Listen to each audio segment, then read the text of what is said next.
جی بالکل، اس ملک کی بقا کے لیے، سالمیت کے لیے ہماری فورسز، ہمارے جوان 24 گھنٹے الرٹ نظر آتے ہیں، اور اس عوام کی حفاظت کے لیے ہمیں پولیس جو ہے وہ 24 گھنٹے جو ہے وہ ایکٹیو نظر آتی ہے۔ اس میں جب دہشت گردی اپنے عروج پہ تھی تو بہت سی قیمتی جانیں دے کر اس دہشت گردی کا خاتمہ کیا، اور ہمارے بہت سے ایسے جوان تھے، افسران تھے جو اس دہشت گردی کی نظر ہوئے، اور انہوں نے اپنی جان کی پرواہ کیے بغیر اپنے لوگوں کی حفاظت کی۔ ہمارے آج کی جو سٹوری ہے اس میں ہم ایک ایسے افسر سے آپ کو ملوائیں گے جنہوں نے اپنی جان کی پرواہ کیے بغیر خود کش جو بمبار تھا اس کے ساتھ نیگوسیشن کے دوران اس نے اپنے آپ کو دھماکے سے اڑا دیا، اور 54 جو سویئر قسم کے انجریز تھیں وہ اس اعلیٰ افسر کو آئیں۔ اللہ تعالیٰ نے ان کو دوسری زندگی دی۔ اس وقت کے جو حالات ہیں وہ ہم انہی سے ڈسکس کریں گے۔ ابھی یہ پنجاب پولیس میں بطور DIG کام کر رہے ہیں، یہ کوئٹہ میں تعینات تھے، تو پولیس لائن میں ایک شہید کا جنازہ تھا۔ شہید کے جنازے پہ یہ چونکہ پولیس لائنز میں SP ہیڈ کوارٹر تھے، تمام انتظامات کو دیکھ رہے تھے، تو پولیس یونیفارم میں ایک دہشت گرد آیا جس نے اپنے آپ کو دھماکے سے اڑایا۔ وہاں پہ 39 شہادتیں ہوئیں، بہت سارے لوگ زخمی ہوئے، اور اس میں جو سب سے شدید زخمی تھے یہ خود تھے۔ اور ان سے جب ہماری بات چیت ہوئی تو ان کا کہنا تھا کہ موقع پر تو لوگ یہ سمجھ رہے تھے کہ ان کی شہادت ہو گئی، لیکن اللہ تعالیٰ بڑا کارساز ہے، وہ جو کرتا ہے بہتر ہوتا ہے۔ اسی حوالے سے ہم آج بات کریں گے جو DIG علی جوید انور ملک ہیں۔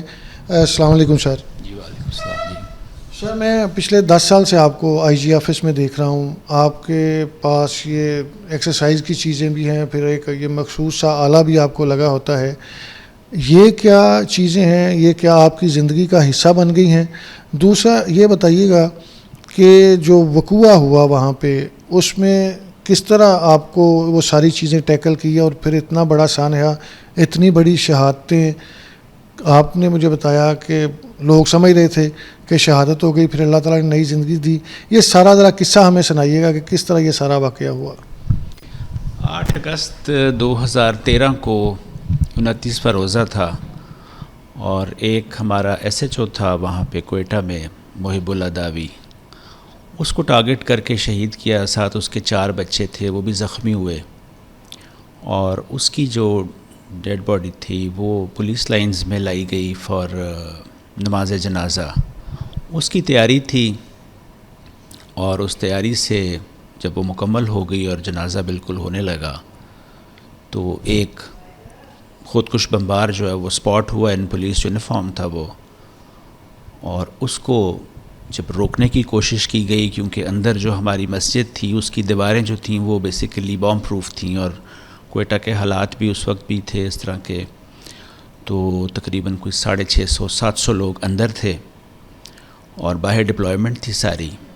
تو میں چونکہ باہر تھا اور بالکل سامنے تھا، تو آپ یہ کہہ سکتے ہیں کہ شاید سب سے پہلے میں نے ہی اس کو سپاٹ کیا، اور میں ہی اس کی طرف گیا، اور جب وہ اس کو روکنے کی کوشش کی گئی، سمجھانے کی بھی کوشش کی گئی، لیکن وہ نہیں رک رہا تھا کسی طرح سے بھی، اور اس نے مجھے 2-3 دفعہ روکنے کی کوشش کی، لیکن میرے ذہن میں یہی تھا کہ اگر میں یہاں سے ہٹوں گا تو جو پیچھے کی پولیس ڈپلائمنٹ ہے وہ بھی گھبرا جائے گی، جو بات بالکل سچ ہے۔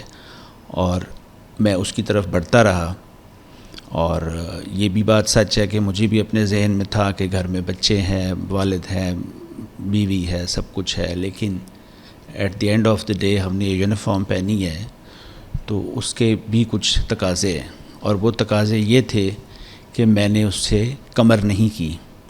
اور اس چیز کی جو میں آپ کو یہ بات کہہ رہا ہوں، اس کی سب سے پہلی چیز جو ہے وہ یہی ہے کہ میرے جسم پہ جو بھی زخم ہے، مجھے 54 ڈائریکٹ شرپنل ہٹس ہیں، جو انڈیپینڈنٹ انڈیویجول شرپنلز لگے، باقی چھوٹے سپلنٹرز اور وہ تو ایک علیحدہ چیز ہے۔ منہ میرا سارا جل گیا تھا، ہاتھ جل گئے تھے، تو جو ایکسپلوژن تھا، بلاسٹ تھا، اس بلاسٹ کی شیئر جو انرجی تھی اس سے پورا میرا پیٹ پھٹ گیا تھا، پورے کا پورا پیٹ فل پھٹ گیا تھا، اور کوئی انجری میری کمر پہ نہیں ہے. تو یہ میں آج بھی اس چیز پہ مجھے ہمیشہ اپنے اوپر ہوتا ہے کہ میں نے اس سے کمر نہیں دکھائی. تو 54 مجھے ڈائریکٹ شارپنل ہٹس لگیں, اور اس میں سے ابھی بھی میرے جسم میں تقریباً 10 کے قریب فل شارپنلز ہیں, جس میں ایک میجر جو ہے وہ میرے بالکل دل کے ساتھ ہے. تو یہ جو زندگی موت کہتے ہیں نا کہ خدا کے ہاتھ میں, اس میں کوئی دو رائے نہیں ہے. کہ آپ خود سوچیں کہ ایک پورا شارپنل جو ہے فل, جو اگر 4 لوگوں کو کراس کر جائے تو وہ 4 لوگ فوت ہو سکتے ہیں, وہ ابھی بھی میرے دل کے ساتھ دھڑک رہا ہے. چوتھے چیمبر کے ساتھ وہ دل کی جو جھلی سی ہوتی ہے وہاں پہ پڑا ہوا ہے ابھی بھی, اس وقت بھی 12 سال ہو چکے ہیں. اس کے علاوہ بھی جسم کے مختلف حصوں میں ہے. اور اس ملک کے لیے, اس ملک نے ہمیں سب کچھ دیا ہے, اس ملک نے ہمیں یہاں تک پہنچایا ہے. میں آج DIG ہوں, اور یہ خون کی قربانی اور یہ سب ایسا. یہ بالکل آپ کی باتیں بڑی دل خراش ہیں. اللہ تعالیٰ نے آپ کو دوسری زندگی دی اور غازی کا درجہ دیا. یہ واقعہ ہو گیا, آپ زخمی ہو گئے, پھر وہاں آپ ظاہر ہے بے ہوش ہو گئے, آپ کو کوئی پتہ نہیں تھا. آپ کو بعد میں لوگوں نے بتایا ہوگا کیا سچویشن تھی, کس طرح آپ کو ریسکیو کیا گیا, کس طرح پھر آپ کا کتنا عرصہ ٹریٹمنٹ چلتا رہا؟ یہ اس طرح سے ہے کہ پہلے انیشیل ٹریٹمنٹ تو میری CMH کوئٹہ میں ہوئی, اور اس میں بہت اچھی انہوں نے ٹیم پوری تھی, انہوں نے سرجریز کیں جو ڈیمیج کنٹرول سرجریز تھیں. لیکن اس ٹائم پہ وہاں پہ میرا ایک جو میجر ایشو تھا وہ پینکریس کے 6 ٹکڑے ہو گئے تھے. تو وہ رپچرز کو ریپیئر کر کے واپس لگانے کا اس وقت وہاں پہ ان کے پاس نہیں تھا سلسلہ, اور بہت زیادہ لوگ تھے ادھر. تو بہت اچھی ٹیک کیئر کی, لیکن انہوں نے کہا کہ اس کو کراچی شفٹ کیا جائے 24 گھنٹے کے اندر, کیونکہ پینکریس جو ہے وہ باڈی سے باہر صرف ٹوٹل 48 آور سروائیو کر سکتا ہے. تو وہ انہوں نے پینکریس کو فارملین میں ڈال کے تو ہمارے حوالے کروا دیا جو میرے ساتھ تھے لوگ, اور آغا خان والوں سے ریکویسٹ کیا, آغا خان ہاسپٹل کراچی, اور وہاں پہ میری میجر سرجریز ہوئیں. لیکن پہلا یہی تھا کہ واپس پینکریس کو اس کی جو رپچرز ہیں ان کو سٹچ کیا جائے اور اس کو واپس پلانٹ کیا جائے, اور باڈی اس کو ایکسیپٹ کر لے دوبارہ سے, اور انفیکشن نہ ہو, اور ایک وہ سارا سلسلہ. اور اس کے بعد جا کے میری تقریباً کوئی 17 کے قریب سرجریز ہوئیں ایک ہی دفعہ میں, مہینے 1.5 کے بعد جب تھوڑا طبیعت بہتر ہوئی. تو آغا خان ہاسپٹل میں تقریباً 3 ماہ رہا. پھر اس کے بعد یہ آرمی کا ایک بڑا اچھا ادارہ ہے AFIRM راولپنڈی میں, ریہیب میڈیسن کا, میں وہاں پہ ایز اے آؤٹ پیشنٹ بھی رہا ہوں. اور یہ ہاتھ کی موومنٹ اور یہ سارا میرا ختم ہو گیا تھا, بازو بالکل کام نہیں کرتا تھا. سر ابھی بھی آپ کا بازو کانپ رہا ہے, ابھی بھی آپ نے یہ کوئی ایکسرسائز کی چیزیں رکھی ہیں, یہ کیا کچھ ہے آپ کے پاس؟ یہ بیسیکلی ایک شارپنل کو 3-4 مجھے یہاں بازو میں لگے تھے جنہوں نے بہت زیادہ نقصان کیا تھا لیفٹ بازو کا. اور اس میں ایک جو میجر لانگ ٹرم نقصان ہے وہ یہ ہے کہ جو ریڈیل نرو ہے وہ 80% سے زیادہ کمپریسڈ ہے. اور میری یہ حالت ہوتی ہے کہ رات کو اگر جب میں سو جاؤں اور آپ میرا بازو کاٹ دیں تو مجھے پتہ نہیں چلے گا. تو یہ ایک چیز ہے جو کہ یہ اس میں یہ اس کو ٹینس مشین کہتے ہیں. اس سے یہ ہے کہ کرنٹ ہلکا ہلکا لگتا رہتا ہے تو بازو کام کرتا رہتا ہے, یہ اس کا ہے. اور باقی پھر یہ کہ یہ فنگر موومنٹ کے لیے, ہاتھوں کے لیے, یہ مجھے ایکسرسائز کے لیے یہ چاہیے ہوتی ہیں چیزیں.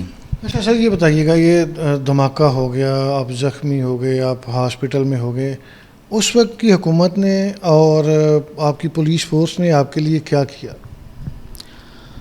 اصل میں اس ٹائم پہ تو خیر ایک تو یہ ہے کہ بلوچستان حکومت نے میری جو ساری آغا خان کا تھا جو پیریڈ تھا وہ تو سارا بلوچستان حکومت نے ہی بیئر کیا, بلوچستان پولیس نے کیا. لیکن آبویسلی جو سرجریز کے بعد کا ٹائم ہوتا ہے ایک زخمی کو ایک بہت سارے مسائل سے گزرنا پڑتا ہے, تو وہ پھر سارا کچھ خود ہی کیا, والد صاحب نے کیا. اور کچھ چیزیں ایسی ہیں جو کہ شاید پیسوں سے حل ہو سکتی ہیں, اور کچھ چیزیں ایسی ہوتی ہیں جو فزیکل ہیں. جیسے آج تک میں اب کروٹ نہیں لے سکتا, میرے جو لاسٹ سرجری ہے اس میں لائیو سٹچز ہیں, پورا میرا جو پیٹ ہے وہ دوبارہ سے ریکنسٹرکٹ ہوا ہے. جیسے کسی آدمی کو ایک پروستھیٹک ٹانگ لگائی جاتی ہے, ایسے میرا پورا پیٹ دوبارہ سے ریکنسٹرکٹ ہوا ہے. اور اس کی وجہ سے بہت ساری کمپلیکیشنز ہیں. ابھی بھی صبح میں جب دفتر آ رہا تھا تو میری بیوی نے تقریباً 3 پٹیاں میرے جو مین زخم ہے اس میں سے ابھی بھی بلیڈنگ ٹل ٹو ڈیٹ ہوتی ہے. 3 پٹیاں تقریباً اس نے صاف کیں. پھر وہ گھبرا بھی جاتی ہے تو کیونکہ ڈر ہوتا ہے کہ اس میں دوبارہ انفیکشن نہ ہو جائے. تو یہ تو خون تو ابھی تک میرا نکلتا ہے, ایسی کوئی مسئلہ نہیں. وہ تو اچھا اس میں یہ بتائیے گا کہ آپ نے مجھے پہلے یہ ڈسکس کیا تھا کہ آپ نے اس ملک کے لیے قربانی دی اور آپ کی مسز نے آپ کے لیے اپنی جاب قربان کی، چونکہ وہ بھی مقابلے کا امتحان پاس کر کے انکم ٹیکس سروس میں کر رہی تھیں، تو آپ اپنے بچوں کو اور فیملی آپ کا بہت ساتھ دیا. آپ بھابھی کے لیے کیا کہنا چاہتے ہیں؟ جی اس میں بس یہی ہے کہ سارا یہ اس کا میری وائف کا ہی سارا اس میں ہے، اور آج بھی وہ پریشان ہو جاتی ہے، گھبرا بھی جاتی ہے چھوٹی سی میرے ایشو کے اوپر، کیونکہ مجھے اب اپنے جسم کا بہت اس طرح سے خیال رکھنا پڑتا ہے کہ کوئی ایسا ایک دم جھٹکا نہ لگے یا کوئی ایک دم کوئی مجھے چوٹ نہ لگے، تو مجھے وہ بہت پریشان ہوتی ہے اوبویسلی. لیکن یہ کہ آہستہ آہستہ ہم اس کے ساتھ عادی ہو گئے ہیں بہت ساری چیزوں کے ساتھ، اور لیکن یہ ہے کہ اس ریکوری میں اس کا بہت بڑا رول ہے، بلکہ اگر میں یہ کہوں کہ 100% ہی اس کا رول ہے ریکوری میں، مجھے یہاں تک واپس لانے میں. میں صبح نوکری پہ آتا ہوں، اپنا کام کرتا ہوں، تو وہ پورا. تو جاب چھوڑ دیا بھابھی؟ جی وہ میری بیچ میٹ ہی تھی، انکم ٹیکس میں تھی، جس کو آج کل IRS کہتے ہیں، تو اس لیے کہ یہ میرا سارا دیکھ بھال کر سکے اور یہ پورا سلسلہ ہو، تو وہ بہتر بھی ہو گیا. کیونکہ پھر اس میں ہمارا جو ایک میجر مسئلہ ہوا تھا کہ بچوں کی ایجوکیشن بڑی ڈسٹرب ہوئی، وہ پھر ساری گھر میں کی، بچے گھبرا بہت جاتے تھے. تو اب یہ ایک مزے کی بات یہ ہے کہ 1 سال تک جو ہے وہ بچی میرے چہرے کی حالت ایسی تھی کہ وہ گھبرا جاتی تھی، چھوٹی تھی بہت اس وقت. بچہ میرا 7 سال کا تھا، بیٹی 5 سال کی تھی. تو یہ پوری ایک لائف ٹائم ہے. سر یہ بتائیے گا کہ اب ویلفیئر کے جو ہیں وہ سٹینڈرڈ چینج ہو گئے، IG صاحب نے آ کے جو ویلفیئر کا سٹینڈرڈ ہے وہ بالکل کلائمیکس پہ لے گئے. آپ کو بھی اس سے کوئی فائدہ ہو رہا ہے؟ جی ظاہری بات ہے. اب یہ پولیس میں بڑا ہم نے اس کو، میں فیل کرتا تھا جب میں واپس آیا تھا پولیس میں کہ ویلفیئر کے بہت ساری چیزیں لیکنگ ہیں، اور اس میں بہت ساری چیزیں ابھی بہتر ہونے والی تھیں. اور ہمارے ایک سینئر آفیسر ہیں، میں میرے سے ایک سال سینئر ہیں، وہ SN یونس صاحب. میں ہمیشہ ان کو گلے کرتا تھا کہ سر یہ ایسے ہے اور یہ چیز کم ہے، یہ نہیں ہے، یہ کیوں ایسے ہے. تو مجھے لگتا ہے کہ کہیں وہ بیٹھ کے نوٹ کرتے رہے ہیں. اور پھر اب جو موجودہ ہمارے IG صاحب ہے، یہ ساری چیزیں جو میں سوچا کرتا تھا کہ کاش کبھی پولیس میں ایسی چیزیں ہو جائیں، ویلفیئر کے لیے، شہیدوں کے لیے، غازیوں کے لیے. بہت چھوٹی چھوٹی چیزیں بھی تھیں اور بہت بڑی بڑی بھی ہیں. تو وہ میری سوچ سے بھی زیادہ موجودہ. یہ تو پچھلے 2 سال میں ہوا. اس سے پہلے آپ نے دیکھا کہ کس طرح شہداء کی فیملیز کو، غازیوں کو یہاں پہ نگلیکٹ کیا گیا. اس پہ کوئی کمنٹ کریں گے؟ یہی بات میں کہہ رہا ہوں کہ اس میں مجھے بڑا افسوس ہوتا تھا کہ یہ ایسے کیوں ہے. اور اب ایک میرے ذہن میں تھا کہ شاید یہ میرے لائف ٹائم میں یہاں پہ چیزیں ٹھیک نہیں ہوں گی، لیکن مجھے ایسا لگتا ہے کہ شاید میں نے بڑی کبھی کسی دکھی ہو کے اپنے آپ سے دل سے دعا کی ہوگی کہ یا اللہ یہ چیزیں اب ٹھیک ہو جائے. تو اللہ تعالیٰ نے پھر اس محکمے کی سنی ہے، اور موجودہ جو ہماری لیڈرشپ ہے، اور خاص طور پہ IG صاحب ہے، ڈاکٹر عثمان انور صاحب. تو یہ صرف IG سے اور اس سے اور CSS کرنے سے نہیں ہوتا، یہ آپ کے ماں باپ کی تربیت ہوتی ہے. جس طرح وہ فورس کا خیال رکھتے ہیں، اپنا قریب لاتے ہیں لوگوں کو، بات سنتے ہیں، ہر طرح کے لوگوں کی بات سنتے ہیں. تو یہ ہم نے پہلے نہیں دیکھا. ہر بندے کا یہ شاید وہ اس کی وہ بھی نہیں ہے، جو کیپیسٹی بھی نہیں ہے. سر آخری ایک کوئی میسیج اپنی فورس کے لیے دینا چاہیں، جو آنے والے جوان ہیں آپ کی پنجاب پولیس میں جوائن کر رہے ہیں، جو سرو کر رہے ہیں، کہ جس طرح آپ نے بغیر ڈرے ہوئے، بغیر کسی ایک قدم بھی پیچھے نہیں ہٹایا، بلکہ آپ آگے بڑھتے گئے، تو آپ اپنے جوانوں کو کیا میسیج دینا چاہتے ہیں؟ اب تو ساری چیزیں موجودہ IG صاحب نے انسٹیٹیوشنلائز کر دی ہیں، اور جو ان کے ہمارے سینئر آفیسرز بھی ہیں، یہ SN یونس صاحب ہیں، یہ خاتون جو آفیسر ہے امارا اطہر ہے، یہ سب بہت اچھے درد دل رکھنے والے لوگ ہیں. یہ میں جو میڈم امارا، اس کے والد جو ہیں وہ بھی DIG تھے، ان کو ہارٹ اٹیک ہو گیا تھا. تو یہ سب دکھ سمجھتے ہیں لوگوں کا. تو میں سمجھتا ہوں کہ آئندہ بھی جو لوٹ آئے گی، اب وہ جو سینئر آئے گی، تو یہ اب چیزیں واپس کرنی بہت مشکل ہو گئی. اب یہ جو ویلفیئر کا ایک سسٹم اور ایک سارا سیٹ اپ، اور یہ جو اتنے سارے پروجیکٹس ہیں، مجھے تو وہ نام بھی کئی دفعہ بھول جاتے ہیں جو IG صاحب نے کیے ہیں، کہ جو تھانوں کو چینج کیا ہے، اور یہ جو اسپیشل انیشیٹوز والے ہیں، تو وہ لگتا ہی نہیں کہ وہ پولیس اسٹیشنز ہیں جس نوکری کا میں عادی رہا ہوں، جس طرح کے حالات کے ہم لوگ رہے، تو آج جو دیکھیں آپ تو آپ حیران ہو جاتے ہیں. تو یہ ایک ہی انسان کی یہ ساری سوچ ہے نا، اور وہ موجودہ آئی جی صاحب ہیں. جیسا کہ آپ نے سنا اور آپ نے دیکھا بھی کہ ابھی بھی میں دیکھوں تو ڈی اے جی صاحب کا ہاتھ جو ہے وہ کانپ رہا ہے اور وہ تھوڑے سے شاکس لگ رہے ہیں، تو اس کی وجہ سے کہتے ہیں کہ ایکٹیو ہوتا ہے. سردیوں میں کہتے ہیں اس طرح کی سچویشن ہوتی ہے کہ میرا کوئی بازو کاٹ بھی لے تو مجھے فیل نہیں ہوتا.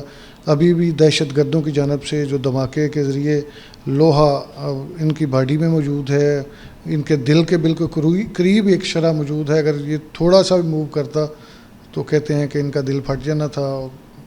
ان کو انہی کے بقول ان کے جسم میں ابھی بھی 12 شرح جو ہیں وہ ایکٹیو ہیں. اس کو ہم جو مخصوص ٹرم استعمال کرتے ہیں زندہ گولیاں، تو وہ موجود ہیں. اللہ تعالیٰ آپ کو ہمت دے، اللہ تعالیٰ آپ کو اچھے طریقے سے زندگی گزارنے کی توفیق دے. لیکن ایک چیز ہم نے ان سے یہ سیکھی ہے کہ ہمت نہیں ہارنی چاہیے. اگر آپ میں ہمت ہے تو آپ ہر کام کر سکتے ہیں. انہوں نے پچھلے 12 سال سے یہاں پہ میں نے خود ان کو دفتر میں آتے ہوئے دیکھا ہے، کبھی ان کو چھٹی کرتے ہوئے نہیں دیکھا. یہ اپنے لوگوں کا خیال بھی رکھتے ہیں، جو یہاں پہ کمپلینٹس آتے ہیں ان کی بات بھی سنتے ہیں. ان کا حوصلہ جوان ہے. تو ان کا کہنا ہے کہ جو پچھلے 12 سال کے دوران وہ نہیں ہو سکا جو آئی جی پنجاب ڈاکٹر عثمان انور کی جانب سے ویلفیئر کے لیے کیا گیا، اپنے جوانوں کی، غازیوں کی، شہداء کی فیملیز کی. تو جس طرح آئی جی صاحب آپ کا خیال رکھ رہے ہیں، آپ بھی اپنی عوام کا اسی طرح خیال رکھیں. آپ اچھی ڈیوٹی کریں تاکہ لوگ آپ پہ ٹرسٹ کریں، اور یہ جو ایک سلسلہ ہے پولیس کا اور عوام کے رابطے کا وہ بہتر طریقے سے چل سکے.